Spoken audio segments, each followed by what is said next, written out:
घर दुनिया को चुनौती देने वाला दान भगवान अध्याय 2361। दुनिया को चुनौती देने वाला दान भगवान अध्याय 2361। पिछला अध्याय। अगला अध्याय। खेलायतन 0 त्रिविधपूर्ण स्क्रीन। हालांकि उन्हें पता था कि बाकी दो बैच नष्ट हो चुके हैं, फिर भी वे यहाँ मौज मस्ती की तलाश में थे। इसके अलावा बाकी 3 बैचों को युयांग ने नष्ट कर दिया था। ये बैच पिछले 2 की तरह ही घमंडी है। प्राकृतिक कानून दिव्य क्षेत्र में सभी मरे हुए दिव्य जाति का नैतिक चरित्र एक जैसा है। चेन जियांग ने अपने दिल में ठहाका लगाया। हरे चमकीले आकाश पर्वत के ऊपर चौक के बीच में लड़ाई के मंच पर लोग बहुत जोश से लड़ रहे थे। वे सभी ऐसे लोग थे जो एक दूसरे के साथ मौत तक लड़ सकते थे। चेन जियांग ने चारों ओर देखा और पाया कि चौक के किनारे कुछ पगोडा थे। लोग पगोडा पर खाना खा रहे थे और नीचे लड़ाई देख रहे थे। एक नज़र में चेन जियांग बता सकता था कि वे सभी मरे हुए दिव्य जाति से थे। ये लोग वाकई बहुत ताकतवर हैं। चेन जियांग वहां सभी मरे हुए दिव्य जाति को स्पष्ट रूप से देख सकता था और उनके शरीर से निकलने वाली आभा को भी महसूस कर सकता था।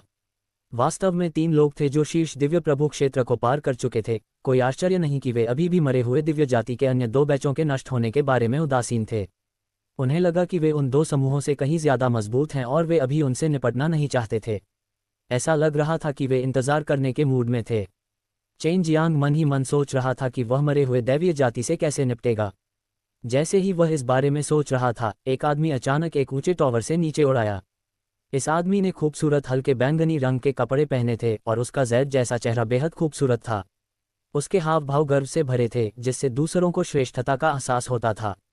इस आदमी ने भी शीर्ष दिव्य भगवान को तोड़ दिया। वह बहुत युवा दिखता है। चेन जियांग अपने दिल में चौंक गया। वह क्या करने की कोशिश कर रहा है? क्या यह मेरे लिए आ रहा है? वह आदमी जल्दी से उड़कर आ सकता था, लेकिन वह जानबूझकर बहुत धीरे से आगे बढ़ा। चेन जियांग भी इस समय चौकन्ना था ताकि वह आदमी अचानक उस पर हमला न कर दे। मंच पर लड़ाई बहुत तीव्र थी और मरे हुए दिव्य जाति का आदमी अचानक नीचे उतर आया, जिससे 2 लोगों की लड़ाई बाधित हो गई। तुम सब ऐसे ही हो, जल्दी करो और मर जाओ। ये बहुत ही घिनौनी पिटाई है। घमंडी आदमी ने ठंडी सांस ली। उसने अपना हाथ हिलाया और प्रकाश की 2 किरणें फेंकी जो उन 2 लोगों पर लगी जो अभी लड़ रहे थे। बूम! एक साथ 2 जोरदार धमाके हुए। 2 मजबूत आदमी एक साथ मारे गए। ये देखकर आसपास के लोगों की लार टपकने लगी। उन्हें डर था कि कहीं उनके साथ भी ऐसी स्थिति न आ जाए। मैंने तुम लोगों से कहा था कि यहाँ आकर लड़ो, न कि तुम्हें खेलते हुए देखने के लिए। बहुत सुंदर, वरना तुम भी उनके जैसे हो जाओगे। अगर तुम अच्छा खेलोगे तो मैं गारंटी देता हूँ कि भविष्य में तुम अच्छा खेलोगे, आदमी ने कहा। चेन जियांग ने अपनी यादों को खंगाला और पाया कि इस आदमी की पहचान साधारण नहीं थी। प्राकृतिक कानून दिव्य क्षेत्र में वह मुख्य कुलपति का बेटा था और उसकी ताकत भी बहुत मजबूत थी। मूल रूप से उसने केवल 2 बैच भेजे थे, लेकिन इस छोटे लड़के ने खेलने के लिए आने पर जोर दिया, इसलिए वह आया। इसके अलावा वह अपने साथ दोस्तों का एक बैच भी लाया था। कोई आश्चर्य नहीं कि अन्य 2 बैच नष्ट हो गए। कुलपति के पुत्र का नाम सन डिंग था और वह एक युवा रॉन्कर था जो प्राकृतिक कानून दिव्य क्षेत्र में काफी प्रसिद्ध था। अगला कौन है? सन डिंग ने भीड़ की ओर देखा। उसका चेहरा उदास था क्योंकि किसी ने उसकी बात नहीं सुनी थी। कोई भी ऊपर नहीं जाना चाहता था। अगर वे अच्छी तरह से नहीं लड़े तो सिर्फ मौत ही होगी। लेकिन वे कुछ नहीं कर सकते थे। वे बहुत कमजोर थे। वे अचानक प्रकट हुए राक्षसों को नहीं हरा सकते थे। चेन जियांग ने कुछ देर सोचा, फिर कहा, मैं उसे सुंदर कैसे मान सकता हूँ? चेन जियांग की आवाज़ सुनकर सभी ने तुरंत उसकी तरफ देखा और फिर सभी ने उसे छोड़ दिया। वास्तव में ऐसा लापरवाह सवाल पूछने की हिम्मत कैसे हुई? चेन जियांग को ये बात मज़ेदार लगी। ये लोग पहले ग्रीन ब्रिलियंट स्काई माउंटेन के उत्कृष्ट शिष्य थे। वे आमतौर पर अत्याचारी तरीके से काम करते थे, लेकिन अब वे पादने की भी हिम्मत नहीं करते थे। सुन डिंग ने भौहें सिकुड़ी और चेन जियांग से ठंडे स्वर में कहा, ऊपर आओ। सभी को यकीन था कि अगर वे ऊपर गए तो चेन जियांग निश्चित रूप से मर जाएगा। चेन जियांग निडर चेहरे के साथ आगे बढ़ा। ऐसा लग रहा था कि उसमें बहुत हिम्मत है। अगर मैं तुम्हें ऊपर आने को कहूँ तो ऊपर आओ। क्या तुम मुझसे नहीं डरते? क्या तुम मुझसे लड़ना चाहते हो? सन डिंग ने पूछा। चेन जियांग की निडर अभिव्यक्ति को देखकर वह अपने दिल में थोड़ा क्रोधित हुआ। उसे लगा कि इन कमजोर इंसानों को उससे डरना चाहिए। अगर कोई ऐसा होता जो उससे नहीं डरता तो उसे लगेगा कि उसे कम आंका गया है। इस समय उसके सभी दोस्त अन्य टावरों से उड़कर नीचे आए और लड़ाई के मंच के पास पहुंच गए। सुन डिंग, अभी हमें अपना हाथ दिखाओ और देखो कि खूबसूरती से लड़ने का क्या मतलब है। एक खूबसूरत महिला खिलखिलाकर हंस पड़ी। ये सही है, हम देख सकते हैं कि यह बहुत मज़ेदार नहीं है, इसलिए उन्हें कुछ संकेत दीजिए ताकि वे अच्छी लड़ाई कर सकें। इस पंखे को पकड़े हुए एक व्यक्ति ने हंसते हुए कहा। ये सभी सन डिंग के दोस्त थे और उसके बाद कुछ लोगों ने उनका पीछा किया और सन डिंग से अपने कौशल दिखाने के लिए चिल्लाया। मैं चाहता हूँ, लेकिन यहाँ के लोग बहुत कमज़ोर हैं। कुछ चालों का इस्तेमाल करने की तो बात ही छोड़िए, मुझे आधा हाथ भी इस्तेमाल करने की ज़रूरत नहीं है, फिर भी वे सभी मर चुके हैं। सन डिंग ने हंसते हुए कहा, अगर आप लोगों को मुझ पर विश्वास नहीं है तो आप आकर कोशिश कर सकते हैं। जैसे ही उसने ये कहा, एक खूबसूरत महिला मंच पर कूद पड़ी। उसकी खूबसूरत आंखें भीड़ को घूर रही थीं और उसने एक मजबूत आदमी को बुलाया। ये तो बहुत ताकतवर लग रहा है। इस खूबसूरत महिला द्वारा एक का चयन करना पर्याप्त नहीं था और वह और लोगों को बुलाने लगी जो सभी ताकतवर लग रहे थे। मैं तुम्हें अब अच्छा खेलना सिखाऊंगी, सुंदर महिला ने हंसते हुए कहा। हमला करो। चेन जियांग एक तरफ खड़ा था, जबकि सुन डिंग भी एक तरफ हट गया और देखकर खिलखिलाकर हंसने लगा। तुम ऊपर क्यों नहीं जा रहे हो? क्या तुम मरना चाहते हो? ये देखकर कि कुछ बड़े आदमी आगे नहीं बढ़े, सुन डिंग चिल्लाया। ग्रीन ब्रिलियंस हेवनली माउंटेन से कुछ लोग बस दौड़कर आगे बढ़ सकते थे। हालांकि जैसे ही उन्होंने कुछ कदम आगे बढ़ाए, खूबसूरत महिला ने कुछ अजीब किया। अपने सफ़ेद हाथों की कुछ हल्की लहरों के साथ पुरुषों की छाती अचानक खुल गई। टूट जाओ, सुंदर महिला ने हंसते हुए कहा। वे सभी दिल टूट गए थे, जिससे एक खूनी धुंध बन गई थी जिसने सभी के सिर सुन्न कर दिए थे। सुंदर, सुंदर, सन डिंग ने तुरंत अपने हाथों से ताली बजाई और हंसा, जबकि मरे हुए दिव्य जाति के अन्य महान शिष्यों ने भी उनका अनुसरण किया और तालियां बजाईं। बच्चे, अब तुम्हें पता है कि उसे कैसे मारना है। सुन डिंग ने चेन जियांग की ओर देखा। मुझे नहीं पता, मुझे नहीं लगता कि इसमें सुंदरता की कोई भावना है, चेन जियांग ने सीधे तौर पर कहा। दूसरी ओर इस महिला की उपस्थिति बहुत अच्छी है, बस उसके स्तन थोड़े छोटे हैं और उसके नितंब पर्याप्त रूप से सुडौल नहीं हैं, केवल उसका चेहरा ठीक है। अगर आपको लगता है कि उन टूटे हुए दिलों को भी सुंदर कहा जाता है, तो क्या आप ये कह रहे हैं कि इस लड़की का चेहरा उन टूटे हुए दिलों जितना ही सुंदर है? सन डिंग दंग रह गई, सुंदर महिला भी दंग रह गई। उसकी मरे हुए दिव्य जाति भी दंग रह गई। ग्रीन ब्रिलियंट स्काई माउंटेन के शिष्य पत्थर की मूर्तियों की तरह थे। उन्होंने कभी नहीं सोचा था कि उनके अपने ग्रीन ब्रिलियंट स्काई माउंटेन में ऐसा व्यक्ति होगा जिसने इतनी लापरवाही करने की हिम्मत की। लेडी, क्या आपको लगता है कि मैं सही हूँ? चेन जियांग ने खूबसूरत महिला को देखा और हंस दिया। घर दुनिया को चुनौती देने वाला दान भगवान अध्याय 2362। दुनिया को चुनौती देने वाला दान भगवान अध्याय 2362। पिछला अध्याय। अगला अध्याय। खेलायतन 0 त्रिविधपूर्ण स्क्रीन। सन डिंग बहुत गुस्से में था। वास्तव में कोई था जो उसके साथ झगड़ा करने की हिम्मत कर रहा था और यहाँ तक कि उसे गड्ढे में ले जाने की कोशिश भी कर रहा था। सुन डिंग, मैं तुम्हें बता दूं, उन्हें सुंदर कहा जाता है। वह सुंदर महिला भी बहुत गुस्से में थी। महिलाओं को ये बात नापसंद होती है जब लोग कहते हैं कि उसका फिगर अच्छा नहीं है। इसके अलावा उसने यह बात इतने सारे लोगों के सामने कही थी। इस समय हर कोई उस खूबसूरत महिला के क्रोध को महसूस कर सकता था। उन्हें नहीं पता था कि वह किस तरह की शक्ति है जो दूसरों के दिलों में इतना आतंक पैदा करने में सक्षम है। सन डिंग ने चेन जियांग को मंच के बीच में धकेल दिया। वहां जगह जगह कुछ लाशें और टूटे हुए दिल थे, वहां बहुत खून खराबा था, लेकिन चेन जियांग शांत भाव से बीच में खड़ा था। इधर आओ, सुंदर महिला ने ठंडी सांस लेते हुए कहा। चेन जियांग उड़कर नहीं आया, बल्कि वह कदम दर कदम आगे बढ़ा। जब उसने अपना पहला कदम रखा तो जू यूकिंग ने पहले ही श्राप की शक्ति जारी कर दी थी। सुंदर महिला मूल रूप से चेन जियांग पर हमला करना चाहती थी, लेकिन वह नहीं जानती थी कि वह दिव्य ज्ञान सागर की ऊर्जा को प्रसारित क्यों नहीं कर पा रही थी। इसके बजाय उसने यह बात जोर से नहीं कही। जब उसने कुछ बार ऐसा करने की कोशिश की तो चेन जियांग पहले ही उसके सामने आ चुका था। सन डिंग उस समय उसे एक फीकी मुस्कान के साथ देख रहा था और उसने सोचा कि सुंदर महिला ने जानबूझकर चेन जियांग को अपने हाथों से मारने से पहले उसे अपने पास आने दिया था ताकि वह उसे और अधिक सराहना का एहसास करा सके। चेन जियांग उसके पास गया, लेकिन सुंदर महिला ने फिर भी कोई हरकत नहीं की। वह चौंक गई और जैसे ही वह बोलने वाली थी उसका गला रुक गया और फिर उसका शरीर बर्फ की तरह ठंडा हो गया। पलक झपकते ही खूबसूरत महिला बर्फ की मूर्ति में बदल गई। ये सब जू यूकिंग द्वारा श्राप की शक्ति का उपयोग करने के कारण हुआ था और खूबसूरत महिला केवल पीक डिवाइन लॉर्ड दायरे में थी, इसलिए जू यूकिंग के लिए उससे निपटना अपेक्षाकृत आसान था। ये देखकर कि सुंदर महिला बर्फ की मूर्ति में बदल गई थी, सन डिंग को लगा कि कुछ गड़बड़ है, क्योंकि इस खूबसूरत महिला ने पहले कभी ऐसी विधि का उपयोग नहीं किया था। ठीक इसी समय चेन जियांग की मुट्ठी टूट गई, उल्का अमर शक्ति के साथ विस्फोट हो गया और बर्फ की मूर्ति पर जा गिरा। बर्फ की मूर्ति तुरंत टूटकर बर्फ के टुकड़ों में बदल गई और दूर तैरने लगी। सूरज की रोशनी में बर्फ की मूर्ति चमक उठी और बेहद खूबसूरत लग रही थी। यह मेरे दिल की खूबसूरती है, आपके सहयोग के लिए धन्यवाद, चेन जियांग ने उदासीनता से कहा। चकमा दे चुके क्रिस्टल साफ बर्फ के क्रिस्टल को देखकर सन डिंग दंग रह गया। उसने ये भी महसूस किया कि सुंदर महिला की जीवन शक्ति पूरी तरह से गायब हो गई थी। तुमने वास्तव में उसे मार डाला, सन डिंग दहाड़ते हुए बोला। उसके शरीर से हत्या की भावना उमड़ पड़ी। वह तुरंत चेन जियांग की ओर बढ़ा, लेकिन इससे पहले कि चेन जियांग कुछ कह पाती, वह रुक गया। क्या ये वही नहीं है जो आप चाहते हैं? चेन जियांग मंद मंद मुस्कुराया। सन डिंग उस समय हिलने डुलने में असमर्थ था। उसे नहीं पता था कि उसके शरीर में क्या गड़बड़ है, और अचानक एक अजीब शक्ति ने उसे रोक दिया। लानत है, सन डिंग चौंक गया। तुम कौन हो? निश्चिंत रहो, मैं तुम्हें एक खूबसूरत मौत मरने दूंगा। जैसे ही चेन जियांग ने बोलना समाप्त किया, उसने एक मुक्का मारा और यह सन डिंग की नाक के पुल पर लगा, जिससे एक धमाकेदार ध्वनि उत्पन्न हुई।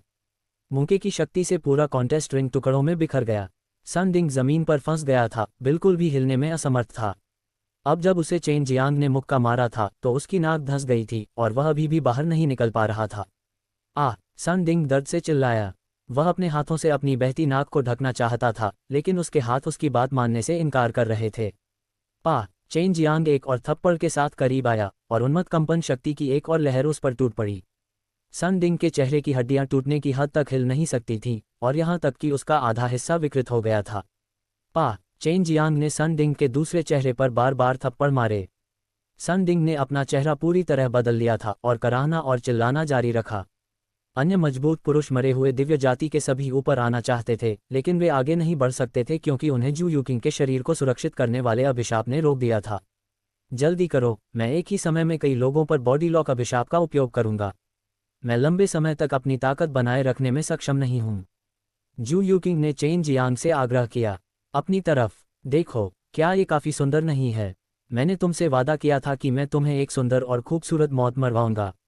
चेन जियांग ने एक दर्पण निकाला और उसे सन डिंग के सामने रख दिया।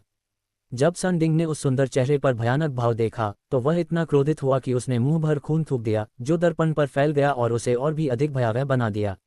मैं तुम्हें जाने नहीं दूंगी, तुम्हारे पास वह मौका नहीं है। चेन जियांग ने च्वांगशी भगवान की भट्टी निकाली और उसमें बहुत सारी दिव्य शक्ति डाली, जिससे च्वांगशी भगवान की भट्टी के अंदर भयंकर आग जलने लगी। फिर उसने सन डिंग के शरीर को लपेटा और उसे अंदर रख दिया।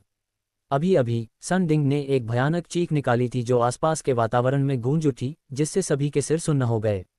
चेन जियांग ने फिर अन्य मरे हुए दिव्य जातियों को टेलीपोर्ट किया, उन्हें च्वांगशी भगवान की भट्टी के अंदर भेज दिया और उन्हें मौत के घाट उतारने के लिए आग का इस्तेमाल किया।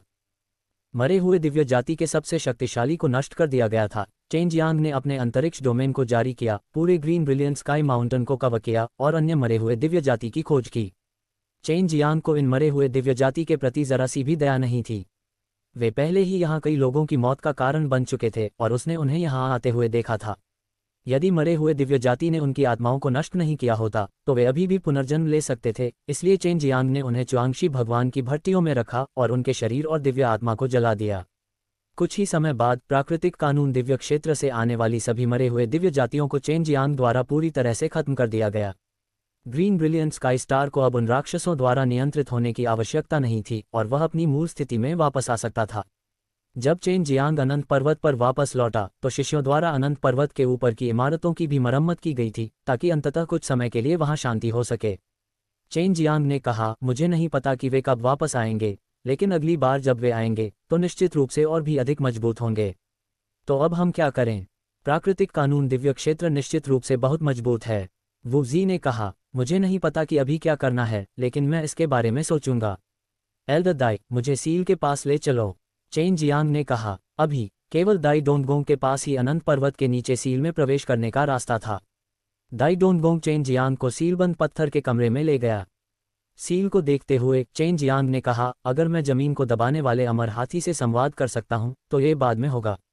इस समय चेन जियांग भी असमंजस में था, उसे समझ नहीं आ रहा था कि आगे क्या होगा, उस पर कैसे प्रतिक्रिया करे। दाई डोंगगोंग पत्थर के कमरे से बाहर चला गया और चेन जियांग को यहां अकेला छोड़ दिया। चेन जियांग सील के पास बैठ गया और फिर अपने दूसरे दिव्य इंद्रिय सागर के अंदर जमीन को दबाने वाले अमर हाथी पर ध्यान केंद्रित किया। वह इस विधि का उपयोग जमीन को दबाने वाले अमर हाथी के साथ संवाद करने के लिए करना चाहता था। क्या तुम वही इंसान हो जिसने मुझे पहले रेनशिन से संपर्क करवाया था? अचानक एक आवाज गूंजी। ऐसा लग रहा था जैसे यह आवाज किसी दयालु बूढ़ी दादी की ओर से आए हो। ये सही है सीनियर, क्या आप रेनशिन की मां हो सकती हैं? चेन जियांग बहुत खुश हुआ और तुरंत पूछा, ये सोचकर कि यह बहुत संभव था कि यह ग्राउंड दमन अमर हाथी था। ये सही है, आप सील के पास हैं। मुझे लगता है कि आप अब मेरे बहुत करीब हैं। जमीन को दबाने वाले अमर हाथी ने पूछा। जमीन को दबाने वाले अमर हाथी से संपर्क करने का एक तरीका था। चेन जियांग के पास उसके लिए पहले से ही बहुत सारे सवाल थे। हाँ, मैं सील के पास हूँ। मैंने अभी अभी नेचुरल लॉ डिवाइन दायरे से मरे हुए दिव्य जाति के 3 बैचों को वापस धकेला है, लेकिन वे वापस आएंगे। जूनियर को नहीं पता कि आगे क्या करना है, चेन जियांग ने कहा। घर दुनिया को चुनौती देने वाला दान भगवान अध्याय 2363। दुनिया को चुनौती देने वाला दान भगवान अध्याय 2363। पिछला अध्याय। अगला अध्याय। खेलायतन 000 ट्रोवेडेपूल स्क्रीन। जब भूमि दबाने वाले अमर हाथी ने चेन जियांग की बात सुनी तो वह एक पल के लिए चुप हो गया। चेन जियांग ने उसे ऐसा करने के लिए नहीं कहा। उसे यकीन था कि धरती को दबाने वाला अमर हाथी भी ऐसी ही मुश्किलों का सामना कर रहा होगा। अब केवल दुष्ट आत्मा जाति और मरे हुए दिव्य जाति ही वहां हैं और वे एक दूसरे के साथ गठबंधन कर रहे हैं। यदि वे सभी स्टार लॉ दिव्य क्षेत्र में आ जाते हैं तो मैं भी कुछ नहीं कर पाऊंगा। भूमि दबाने वाले अमर हाथी ने कहा, उनकी शक्ति अत्यंत प्रबल है और ऐसी चीज नहीं है जिसे मैं छू सकता हूं। चेन जियांग को ऐसा जवाब पाकर निराशा हुई, लेकिन वह इसे समझ सकता था। वह अन्य मरे हुए दिव्य जातियों की यादों से दुष्ट आत्मा जाति की शक्ति को जानता था। अन्यथा वे उसे बाहर निकालने के लिए मजबूर नहीं करते। ऐसा नहीं है कि कोई दूसरा रास्ता नहीं है, ये बस थोड़ा संकीपन है, लेकिन यही एकमात्र चीज है जिसके बारे में मैं सोच सकता हूं। जमीन को दबाने वाला अमर हाथी अचानक बोला, वरिष्ठ, यह क्या है? चेन जियांग ने तुरंत पूछा, क्योंकि उसके ऊपर मरे हुए दिव्य जाति बहुत जल्द ही आ जाएगी। ये समय के नियमों को नष्ट करने और समय को उजाड़ भूमि पर लौटने की अनुमति देना है। उस समय के दौरान विशेषज्ञ बादलों की तरह आम थे। भले ही दुष्ट आत्मा जाति और मरे हुए दिव्य जाति बहुत शक्तिशाली हैं, वे अन्य जातियों का सामना करते समय अहंकारी तरीके से कार्य करने की हिम्मत नहीं करेंगे। भूमि को दबाने वाले अमर हाथी ने कहा, यह मैं वास्तव में समझ नहीं पा रहा हूँ। अगर हम समय के नियमों को नष्ट कर दें और समय के प्रवाह को उलट दें तो क्या हमारा युग गायब नहीं हो जाएगा? चेन जियांग ने भौहें सिकोड़ लीं। वह वास्तव में समझ नहीं पाया। नहीं, यदि आप समय के नियमों को नष्ट करने से पहले इस युग को आदिम अराजकता जंगल से जोड़ते हैं तो ये युग आदिम अराजकता जंगल को कवर करेगा और 2 पीढ़ियां एक साथ रहेंगी। भूमि दमन करने वाले अमर हाथी ने कहा, समय के नियमों को नष्ट करने का उद्देश्य दुष्ट आत्मा जाति को इसके विरुद्ध जाने से रोकना है। समय के नियमों के बिना दुनिया कैसे काम करेगी? चेन जियांग अभी भी पूरी तरह से समझ नहीं पाया था। आपको चिंता करने की जरूरत नहीं है। एक बार स्वर्गीय दाव द्वारा बनाए गए कानून नष्ट हो जाने के बाद वे फिर से शुरू हो जाएंगे। अब आपके लिए चुनौती यह है कि समय के नियमों का स्रोत कैसे खोजा जाए और 2 युगों के समय को कैसे जोड़ा जाए ताकि 2 युगों के समय को मिलाया जा सके। जमीन को दबाने वाले अमर हाथी ने कहा, अगर हम ऐसा करते हैं तो क्या हम सुरक्षित हैं? चेन जियांग ने फिर पूछा। हालांकि अभी उसके पास कोई सुराग नहीं था, लेकिन वह निश्चित रूप से उस दिशा में कड़ी मेहनत करेगा। मूल रूप से प्राकृतिक कानून दिव्य क्षेत्र से ऊपर कई जातियां थीं, लेकिन वे सभी अचानक गायब हो गईं। केवल दुष्ट आत्मा जाति और दुष्ट आत्मा जाति ही बची। क्या आप जानते हैं क्यों? भूमि दबाने वाले अमर हाथी ने कहा। क्यों? चेन जियांग ने इस अजीब घटना के बारे में उन यादों से सुना था जिन्हें वह खोज रहा था, लेकिन वह नहीं जानता था कि क्यों। क्योंकि वे सभी आदिम अराजकता जंगल में लौट आए हैं। उस समय विभिन्न जातियां सभी अत्यंत शक्तिशाली थीं। वे जानते थे कि वे अब मरे हुए दिव्य जाति और दुष्ट आत्मा जाति को नहीं रोक सकते, इसलिए वे केवल यही कर सकते थे। भूमि दबाने वाले अमर हाथी ने कहा, बस इतना है कि उनके पास मदद करने के लिए समय और आत्मा है, इसलिए उनके लिए ऐसा करना आसान है। जैसा आपने सुझाया था, उन्होंने इन 2 बार कनेक्शन क्यों नहीं जोड़ा? चेन जियांग ने पूछा। तब तो इतनी परेशानी नहीं होगी, क्योंकि वे पहले ही इस युग को छोड़ चुके हैं और इसके प्रति कोई आशा नहीं रखते। वे अतीत में लौटेंगे और एक नया युग बनाएंगे। जैसे जैसे वे विकसित होंगे वे इस युग में हुई गलतियों से बचेंगे। जमीन को दबाने वाले अमर हाथी ने कहा, इसलिए उनकी वर्तमान विकास समय रेखा हमारी से अलग है। हमारा युग त्याग का युग है। आखिरकार वह समय के इस तरह के गहन नियमों से परिचित नहीं था। वह केवल इतना समझ पाया कि प्राकृतिक कानून दिव्य क्षेत्र में अन्य सभी जातियां समृद्धि और स्थिरता के अपने युग में वापस चली गई थीं और फिर इस युग को नष्ट होने दिया। समय के देवता के बारे में क्या? इस भाई को हमारी मदद करने दो और हमें वापस ले आओ, ठीक है? चेन जियांग ने पूछा। समय का देवता मर चुका है, लेकिन वह अतीत में पुनर्जन्म लेगा। भूमि दबाने वाले अमर हाथी ने कहा, तो आपके लिए समय के नियमों को खोजना बहुत मुश्किल है। चेन जियांग ने अपना सिर खुजलाया। ये वास्तव में सिरदर्द था। अगर मैं इन 2 युगों को जोड़ दूं तो क्या वे मुझे दोषी ठहराएंगे? चेन जियांग ने जोर से हंसते हुए कहा। चिंता मत करो, ये पहले से ही उनका झमेला है। लेकिन वे बस चले गए, हमारी जान की परवाह नहीं की। स्वर्गीय दाव का प्रभारी व्यक्ति जो इतना गैर जिम्मेदार था, जिसने अपनी जान जोखिम में डालने की भी हिम्मत नहीं की और बस ऐसे ही चला गया। जमीन को दबाने वाला अमर हाथी इस समय बहुत गुस्से में था और उसे भी छोड़ दिया गया था। उसने कई सालों तक इस स्वर्ग और नर्क को नियंत्रित किया था और इतने सालों तक अपने ही बेटे से अलग रही थी। ठीक है, मैं समय के नियमों को खोजने का कोई तरीका सोचूंगा। उसके बाद मैं उन्हें उजाड़ भूमि से जोड़ूंगा और इस युग को कवर करूंगा। चेन जियांग को नहीं पता था कि वह सफल हो पाएगा या नहीं। आखिरकार उसे अभी भी समझ में नहीं आया था कि क्या हो रहा था। अभी तो उसके पास केवल एक ही अवधारणा थी। आदिम अराजकता जंगल के युग में लौटते हुए चेन जियांग को इसके बारे में सोचकर ही रोमांच महसूस हुआ। भूमि दबाने वाले अमर हाथी के शब्दों को सुनकर वह जानता था कि उस समय के जीवन रूप अपने प्राकृतिक कानून सिद्धांतों के स्थिर संचलन के तहत बेहद शक्तिशाली थे। उसने अपने और भूमि दबाने वाले अमर हाथी के बीच का संबंध काट दिया, फिर दाई डोंगोंग को अंदर आने दिया और उसे बाहर ले आया। नेताजी, क्या आपको कुछ मिला? दाई डोंगोंग ने जल्दी से पूछा। हाँ, हम इसके बारे में बाद में बात करेंगे। चेन जियांग ने वूजी और अन्य लोगों को बुलाया। वूजी और अन्य मरे हुए दिव्य जाति के लोग बहुत सी बातें जानते थे, इसलिए चेन जियांग को उम्मीद थी कि वे कुछ सुराग जान लेंगे। बड़े वो, क्या आप जानते हैं कि समय के नियमों के अस्तित्व को कैसे महसूस किया जाए और उसे नष्ट कर दिया जाए?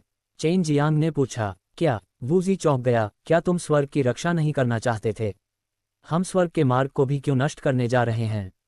मैं ये सब स्टार लॉ डिवाइन दायरे के लोगों की रक्षा के लिए कर रहा हूँ। आप सभी ने देखा है कि यहाँ आने वाली मरे हुए दिव्य जाति कितनी दुष्ट है। स्वर्गीय नरक के कानून में दुष्ट आत्माएं और भी अधिक भयानक हैं। चेन जियांग ने कहा, मैं इस युग को आदिम अराजकता और बर्बर युग से जोड़ने की योजना बना रहा हूँ। वूजी, दाई डोंगोंग और अन्य लोगों ने इस मामले की जटिलता के बारे में सोचकर भौहें सिकोड़ लीं। हुआंग जिनटियन ने कहा, यह तरीका बुरा नहीं है, लेकिन समस्या यह है कि दो युगों को कैसे जोड़ा जाए। यह उस समय मेरी लापरवाही थी कि प्राकृतिक कानून दिव्य क्षेत्र इस हद तक विकसित हो गया था। अगर यह अतीत को कवर करता तो यह वास्तव में दिलचस्प होता। भले ही प्राकृतिक कानून दिव्य क्षेत्र के विभिन्न कबीले अतीत में वापस लौट जाएं, वे मरना नहीं चाहेंगे और उनके पास छिपने के लिए कोई जगह नहीं होगी।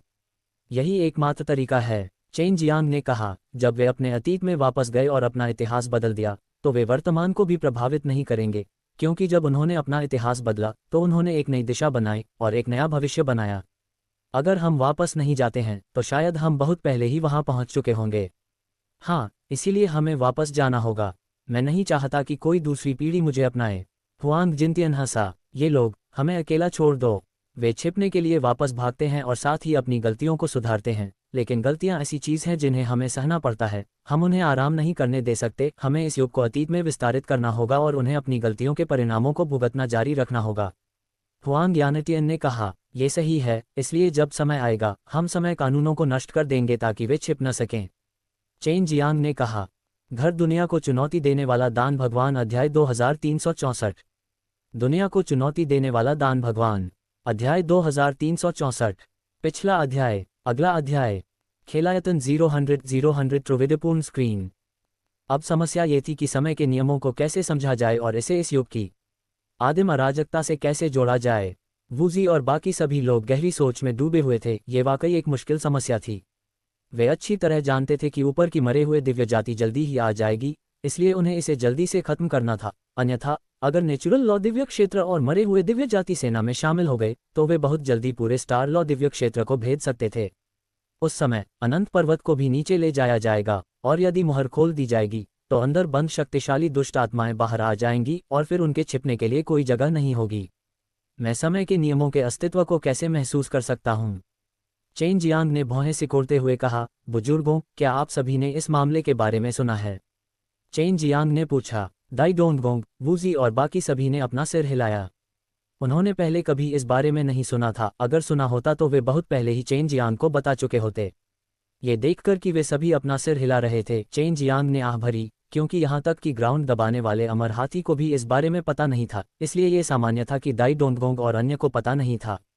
जू यूकिंग ने अचानक कहा, पति, हम इसका परीक्षण करने के लिए सरनी का उपयोग करने का प्रयास कर सकते हैं। क्या जियानिक्सियन और अन्य लोग सरनी के माध्यम से समय के प्रवाह को उलटने में कामयाब नहीं हुए? जाओ और उनसे पूछो। गठन के माध्यम से। चेन जियांग की आंखें चमक उठीं। लियू मिंगर और अन्य लोग वास्तव में समय की शक्ति से बहुत परिचित थे। आखिरकार उन्होंने पहले भी समय निर्माण को परिष्कृत किया था। मैं महान स्वर्गीय तारे की यात्रा करूंगा। इस समयावधि के दौरान कोई खतरा नहीं होना चाहिए।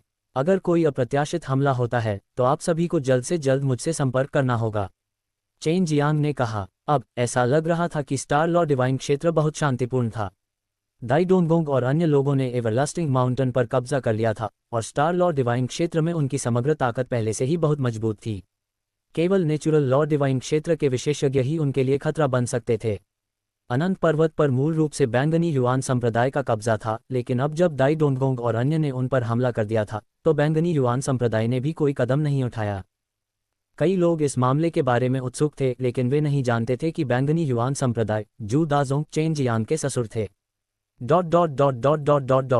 जब चेन जियांग महान स्वर्गीय सितारे पर पहुंचा तो वह सबसे पहले जियू कैंगहाई को खोजने गया और उसे बताया कि वहां क्या हुआ था। साथ ही उसने समय के नियमों को तोड़ने की अपनी योजना भी बताई।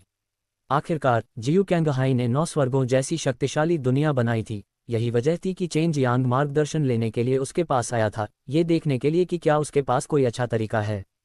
चेन जियांग के विस्तृत विवरण को सुनने के बाद जियू कैंगहाई गहरी सोच में डूब गए और कहा, समय के नियमों में सबसे गहरे नियम हैं। जब मैं उस समय 9 स्वर्ग दुनिया का निर्माण कर रहा था तो मैं भी इतना भ्रमित था कि समय के नियमों को इससे जोड़ दिया। जियू कैंगहाई ने कहा, भले ही समय निर्माण जैसी चीजें हैं, फिर भी लोगों को समय के नियमों को समझना बेहद मुश्किल लगता है। यदि समय के नियम नष्ट हो गए तो मुझे फिर से गणना शुरू करनी पड़ेगी। मुझे आश्चर्य है कि क्या समय आने पर हम तब भी अस्तित्व में होंगे।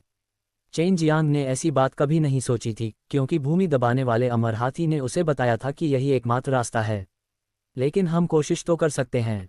हमारे ऊपर मौजूद दुष्ट आत्माओं का सामना करते हुए हमारे पास लड़ने की ताकत नहीं है, इसलिए यही एकमात्र रास्ता है। सबसे बुरी बात यह है कि हम एक साथ मर सकते हैं, जियू कैंगहाई ने कहा। चेन जियांग ने जियू कैंगहाई से भी थोड़ी बहुत सीख ली, और वह ये थी कि जियू कैंगहाई ने उसे बताया था कि समय निर्माण में आत्मा के दाने स्वाभाविक रूप से बुद्ध के महान मार्ग को समझने के माध्यम से उकेरे गए थे। विरासत बहुत प्राचीन थी और यह निश्चित रूप से कुछ ऐसा था जिसे समय देवता समझ सकते थे, इसलिए वह समय निर्माण से सफल हो सकता था। यह एकमात्र सफलता थी जिसके बारे में चेन जियांग अभी सोच सकता था। वह तुरंत सैकड़ों फूलों के गांव जाएगा। लियू मेंगर और अन्य लोग अभी भी ट्रांसमिशन एरे प्लेट को परिष्कृत कर रहे थे। ये भविष्य में बिग स्टार को स्टार लॉ डिवाइन दायरे के केंद्र तक और भी तेजी से पहुंचाने के लिए था। जियानिक्सियन, ऐसा मत करो। जैसे ही चेन जियांग उनके घर पहुंचे और एक पत्थर के कमरे में प्रवेश किया, उन्होंने उन्हें एक सरनी डिस्क को परिष्कृत करते हुए देखा और तुरंत इसे रोकने के लिए कहा। डोंगफेंग जिंग ने तुरंत पूछा, भाई क्यों? हम सभी को इसे बनाना होगा। चेन जियांग ने कहा, भले ही आप सभी ने इसे परिष्कृत कर लिया हो, लेकिन भविष्य में शायद आपको इसका कोई उपयोग नहीं होगा। अगर इस युग को आदिम अराजकता उजाड़ युग से जोड़ा जाए तो निश्चित रूप से पर्यावरण में बहुत बदलाव आएगा। ये वर्तमान जैसा नहीं होगा। आखिर क्या हो रहा है? युकिंग कहाँ है? तुम उसे जाने देने की इतनी जल्दी में हो, इसलिए तुम उसे ठग बनाना चाहते हो। हंसे। उन्होंने जू यूकिंग के साथ अच्छी बातचीत की, क्योंकि जू यूकिंग भी फॉर्मेशन तकनीक और ऐसी ही चीज़ों में कुशल था। वह ये भी जानता था कि स्पिरिट ग्रेन को कैसे शाप दिया जाता है। लियू मेंगर और अन्य लोग अभिशाप प्रकार के आत्मा अनाज में बहुत रुचि रखते थे, इसलिए उन्होंने जू यूकिंग से अभिशाप संरचना के बारे में बहुत सारे प्रश्न पूछे। चेन जियांग ने शू यूकिंग को शांत जेड रिंग से बाहर आने के लिए कहा और फिर उसने लव किलियन और अन्य लोगों को भी आने के लिए कहा। उसे उन्हें समय के उलटफेर के बारे में भी बताना था। लव किलियन और फैंग यूजी जल्दी ही आ गए। उनके साथ लोंग हुएशान, जियू हनरू, शाही उपपत्नी लियान और शियाओ युलान भी थे। उन्हें यहाँ अधिक शक्तिशाली माना जाता था और आमतौर पर वे महिलाएं होती थीं जिन्हें सामान्य दिशा की अच्छी समझ होती थी। उनके आने के बाद चेन जियांग ने भी उस खतरे के बारे में बात करने का अवसर लिया जिसका वे सामना कर रहे थे। ये सब दुष्ट आत्मा जाति और मरे हुए दिव्य जाति पर लगाई गई मुहर से संबंधित था, साथ ही उन चीज़ों से भी जो उनके नीचे सील की गई थीं। हमारी मरे हुए दैवीय जाति वास्तव में ऐसी हो गई है।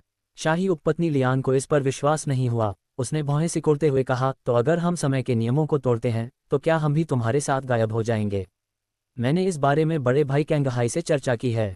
चूंकि समय के नियम आदिम अराजकता के जंगल में पैदा हुए थे, इसलिए उस युग में हमारी वापसी भी समय का आरंभिक बिंदु थी। इसलिए भले ही हम समय के नियमों को तोड़ दें, लेकिन इससे हमारे अस्तित्व पर कोई असर नहीं पड़ेगा, क्योंकि हम पहले से ही आदिम अराजकता के जंगल में हैं, एक ऐसा युग जो समय के नियमों से प्रभावित नहीं है। चेन जियांग ने कहा, बेशक, अब समस्या यह है कि इसे कैसे किया जाए। तो अब हमें क्या करना चाहिए? जियू हानरू ने पूछा। चेन जियांग बहुत शक्तिशाली था और फिर भी वह खुद को बहुत शक्तिहीन महसूस कर रहा था, वे जानते थे कि वे ज्यादा मदद नहीं कर सकते, लेकिन फिर भी वे मदद करना चाहते थे। चलो पहले 4 दिव्य जातियों और अन्य को सूचित करें, उन्हें बताएं कि वे अपनी ताकत बढ़ाना कभी बंद न करें। अगर वे वास्तव में सफल होते हैं तो प्राइमल कैश वाइल्डनेस में जाना बेहद खतरनाक होगा। चेन जियांग ने कहा, अभी के लिए मैं इसे जियानिक्सियन और अन्य लोगों के साथ आजमाने की योजना बना रहा हूं और देखूंगा कि क्या मैं समय निर्माण से समय के नियमों को महसूस कर सकता हूं। लव किलियन और अन्य लोगों ने अपना काम करने से पहले सिर हिलाया, खासकर वे लड़कियां जो फैंग यूजी और अन्य लोगों की तरह गोलियां बना रही थीं, जिन्हें ऐसा करने के लिए और भी गोलियां बनाने की जरूरत थी। कोई नहीं जानता था कि प्राइमल कैश डेसोलेट लैंड किस तरह की दुनिया थी, लेकिन उन्हें यकीन था कि वहां जीवित रहने के लिए बहुत मजबूत शक्ति की आवश्यकता होगी। मेंगर, क्या तुम लोग और भी अधिक शक्तिशाली समय निर्माण को परिष्कृत कर सकते हो? दूसरे शब्दों में, यदि तुम समय निर्माण की शक्ति का अधिकतम उपयोग करते हो, तो मुझे लगता है कि यह प्रक्रिया निश्चित रूप से समय की एक बहुत मजबूत शक्ति को मुक्त करेगी। ये निश्चित रूप से समय के नियमों को सचेत करेगी। चेन जियांग ने कहा, यह बिल्कुल भी मुश्किल नहीं है। हालांकि इसे बनाए रखने के लिए बहुत बड़ी मात्रा में ऊर्जा की आवश्यकता होती है। जू जियानिक्सियन ने कहा, अगर यह 9 स्वर्ग दुनिया में है तो हम कोर का उपयोग कर सकते हैं, लेकिन क्या हम यहाँ कोर का उपयोग कर सकते हैं? पृथ्वी का हृदय यहाँ रेनशिन द्वारा नियंत्रित किया जाता था, इसलिए चेन जियांग को लगा कि उसका इस रेनशिन के साथ किसी प्रकार का रिश्ता है, और उसने सोचा कि कोई समस्या नहीं होनी चाहिए।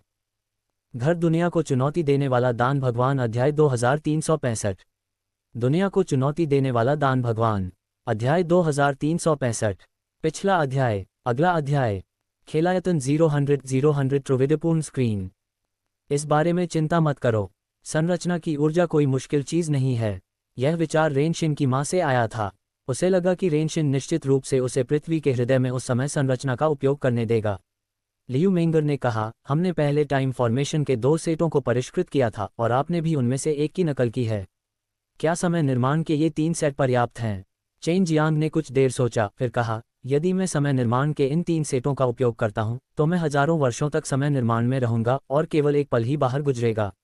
जू जियानिक्सियन ने हंसते हुए कहा, बेशक हम जानते हैं, इसलिए हम समय निर्माण के 3 और सेटों को परिष्कृत करेंगे जो इस एक के विपरीत हैं।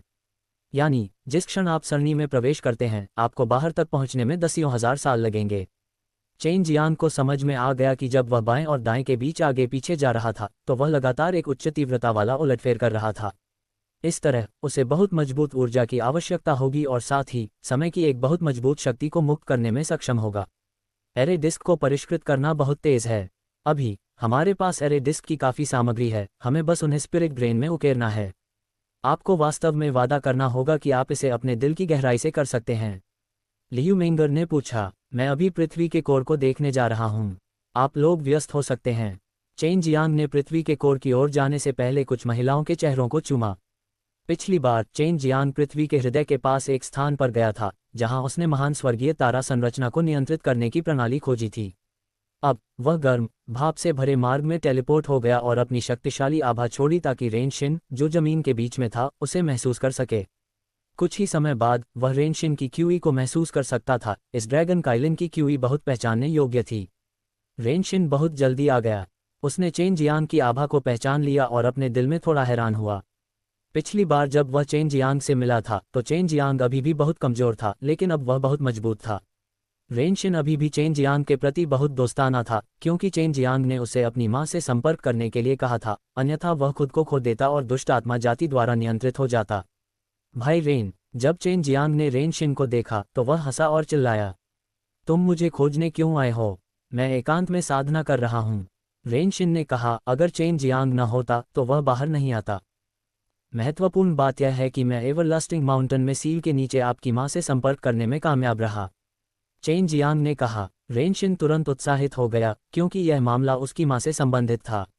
उसके बाद चेन जियांग और रेनशिन जमीन पर बैठ गए। चेन जियांग ने अपनी इन प्राकृतिक घटनाओं के बारे में बताया और रेनशिन को जमीन दबाने वाले अमर हाथी द्वारा बताई गई विधि बताई। अभी आप बस पृथ्वी के केंद्र में मौजूद शक्तिशाली ऊर्जा का उपयोग करके इसे आजमाना चाहते हैं? रेनशिन ने पूछा। हाँ, मुझे डर है कि मैं अन्य स्वर्गीय सितारों द्वारा पृथ्वी के कोर के इस तरह के उपभोग को संभालने में सक्षम नहीं हो पाऊंगा, लेकिन ये स्वर्गीय सितारा कोई समस्या नहीं है। चेन जियांग ने सिर हिलाया। रेनशिन यहाँ सांसारिक जानवर था, अगर वह यहाँ कोशिश करना चाहता था तो उसे उसकी सहमति की आवश्यकता थी। यह कोई समस्या नहीं है। अगर यह अतीत होता तो मैं निश्चित रूप से आपको अस्वीकार कर देता, क्योंकि इसके लिए मेरी पृथ्वी की कोर दिव्य आत्मा की सहमति की आवश्यकता होती है। लेकिन अब मेरी पृथ्वी की कोर दिव्य आत्मा भी गायब हो गई है। रेनशिन ने आह भरी, ऐसा लगता है कि उसने हमें छोड़ दिया है और बड़े अराजक समय में वापस आ गया है। चेन जियांग ने हंसते हुए कहा, हम बहुत जल्द वापस लौट सकेंगे। उस समय हमें पागल दुष्ट आत्मा जाति और मरे हुए दैवीय जाति का सामना करने की आवश्यकता नहीं होगी। चेन जियांग को नहीं पता था कि दुष्ट आत्मा जाति और प्राकृतिक कानून दिव्य क्षेत्र के ऊपर की दुष्ट आत्मा जाति कितनी शक्तिशाली थी, लेकिन वह यह बता सकता था कि प्राकृतिक कानून दिव्य क्षेत्र की विभिन्न जातियां कैसे छिपी हुई थीं। भले ही प्राकृतिक कानून दिव्य क्षेत्र की विभिन्न जातियां सेना में शामिल हो जाएं, फिर भी वे स्थिति को बदलने में असमर्थ होंगी। इस युग के लोगों को स्वयं की रक्षा करने देना उनका काम नहीं था, भले ही वे सभी मारे गए हों। ये ठीक इसी वजह से था कि जमीन को दबाने वाला अमर हाथी इतना क्रोधित था और उसने चेन जियांग को ऐसा विचार दिया। अगर चेन जियांग सफल हो गई तो वह भी अपने बदला लेने में सफल हो जाएगी। ठीक है, जब तुम्हें ज़रूरत हो तुम यहाँ आ सकते हो। मैं तुम्हें ऊर्जा अवशोषित करने के लिए धरती की गहराई में ले जाऊंगा। रेनशिन पहले ही सहमत हो गया था, जिससे उसे और अधिक सहज महसूस हुआ। जब तक जू जियानिक्सियन और अन्य लोग एक सरनी डिस्क तैयार कर लेते, वह इसे आजमा सकता था। जब चेन जियांग सतह पर लौटा तो वह अभी निष्क्रिय नहीं था। वह सैकड़ों फूलों के गांव में उन बैंगनी मोतियों को संघनित कर रहा था और उसने यूएर और लॉन्ग जुएई को उन आत्मा के बीजों को रिंग में रोपने के लिए कहा था। अगर वह स्वर्गीय दाव क्षेत्र में कदम रखना चाहता था तो उसे दाव शरीर में साधना करनी होगी। ये भी बहुत मुश्किल था और उसे अपनी हड्डियों को संघनित करने के लिए अपने दूसरे दिव्य इंद्रिय सागर की आवश्यकता थी। मुझे वास्तव में उम्मीद नहीं थी कि यह इतनी जल्दी हो जाएगा। मैंने तो ये भी सोचा था कि मैं इस दुनिया में एक चिंतामुक्त और बेफिक्र जीवन जी सकती हूँ, क्योंकि मैंने इतने शक्तिशाली स्तर तक साधना की है। लॉन्ग जुएई ने शिकायत की, आपको साधना करने के लिए कड़ी मेहनत करने की ज़रूरत नहीं है। आप क्यों आहें भर रहे हैं? चेन जियांग हंसा, लॉन्ग जुएई की साधना पद्धति खाने और सोने की थी और अब भी यही था। लेकिन इसमें अभी भी समय लगता है। लॉन्ग जुएई शांत जेड रिंग में यूएर से स्पिरिट बीज उगाना सीख रही थी। ... चेन जियांग ने कुछ ही दिनों तक इंतजार किया, जिसके बाद लियू मेंगर और अन्य लोग सरनी डिस्क के 3 सेटों को परिष्कृत करने में कामयाब हो गए और यहाँ तक कि उसे उनका उपयोग करना भी सिखाया। यूएर, जू ही, तुम दोनों बाहर आओ। मुझे चिंता है कि यह तुम्हें प्रभावित करेगा, चेन जियांग ने कहा। लॉन्ग जुएई और यूएर दोनों समझ गए कि चेन जियांग चिंतित था कि उनके साथ कुछ हो सकता है। जू जियानिक्सियन द्वारा लियू मेंगर और अन्य लोगों को निर्देश देने के बाद चेन जियांग ने अंततः सैकड़ों फूलों के गांव को छोड़ दिया और इस महान सितारे की पृथ्वी के हृदय की ओर आगे बढ़ गया। पिछली बार की तरह उसने रेनशिन से संपर्क करने के लिए उसी विधि का उपयोग किया, जो जल्दी से पहुंचा और उसे अग्निसार के तहत पृथ्वी के केंद्र में ले गया। रास्ते में रेनशिन की शक्ति रास्ता साफ करने के साथ अग्निसार स्वचालित रूप से उससे दूर हो जाएगा, इसलिए चेन जियांग को भी बहुत गर्मी महसूस नहीं हुई। उसने कभी नहीं सोचा था कि इस बड़े स्वर्गीय तारे की शक्ति उसकी कल्पना से कहीं अधिक मजबूत होगी। चेन जियांग ने रेनशिन का पीछा किया और बहुत जल्द ही वे पृथ्वी के केंद्र में पहुंच गए। उनके सामने एक बहुत बड़ी गोलकाली चट्टान थी, जो एक विशाल पहाड़ की तरह थी, जिसके शीर्ष पर एक छेद था जहां रेनशिन रहता था। रेनशिन चेन जियांग को गुफा में ले आया और एक अत्यंत गर्म पत्थर के कमरे में पहुंचा। यहाँ आप आसानी से पृथ्वी के कोर की ऊर्जा को अवशोषित कर सकते हैं। मैं आपकी सफलता की कामना करता हूँ। रेनशिन ने चेन जियांग के कंधे को थपथपाया। अगर चेन जियांग सफल हो जाता है तो उसके माता पिता को स्वर्गीय कानून नरक में रहने की जरूरत नहीं होगी। मैं अपनी पूरी कोशिश करूंगा, चेन जियांग ने कहा। भाई रेन, अगर प्राकृतिक कानून दिव्य क्षेत्र से आदमी आता है, जब समय आता है, तो क्या आप उन्हें थोड़ी देर के लिए रोकने के लिए कुछ ताकत का उपयोग कर सकते हैं? मैं करूंगा, रेनशिन ने सिर हिलाया। वह लाल रोशनी से भरे पत्थर के कमरे से बाहर निकल गया और पत्थर का दरवाजा बंद कर दिया। चेन जियांग ने कई सरनी डिस्क निकाली और उन्हें अपने चारों ओर रख दिया। उनमें से कुछ एक दूसरे पर ओवरलैप हो गईं, जिससे एक बड़ा चक्र बन गया। अगर हम सफल होते हैं तो दोनों युग एक दूसरे से मिल जाएंगे और दोनों युगों के जीव एक साथ रह सकते हैं। हालांकि हमारे युग की दुनिया बाद में बनी थी। प्राइमल कैश वाइल्डनेस का समय अब से अलग है, इसलिए ये हमारे युग के जीवों का समय हो सकता है, चेन जियांग ने कहा। अभी वह केवल अनुमान लगा रहा था, उसे बारीकियों का पता नहीं था, केवल सफलता ही उसे जानने की अनुमति देगी। घर दुनिया को चुनौती देने वाला दान भगवान अध्याय 2366। दुनिया को चुनौती देने वाला दान भगवान अध्याय 2366। पिछला अध्याय। अगला अध्याय। खेलायतन 000 त्रिविधपूर्ण स्क्रीन। चेन जियांग ने सभी सरनी डिस्क द्वारा गठित बड़े गठन को सक्रिय किया। पत्थर के कमरे के बाहर रेनशिन ने तुरंत महसूस किया कि पृथ्वी के केंद्र से बड़ी मात्रा में ऊर्जा उस पत्थर के कमरे में तेजी से भाग रही है जिसमें चेन जियांग था। वह उनमें से एक से भी चौंक गया। उसने नहीं सोचा था कि ऊर्जा की खपत इतनी अधिक होगी।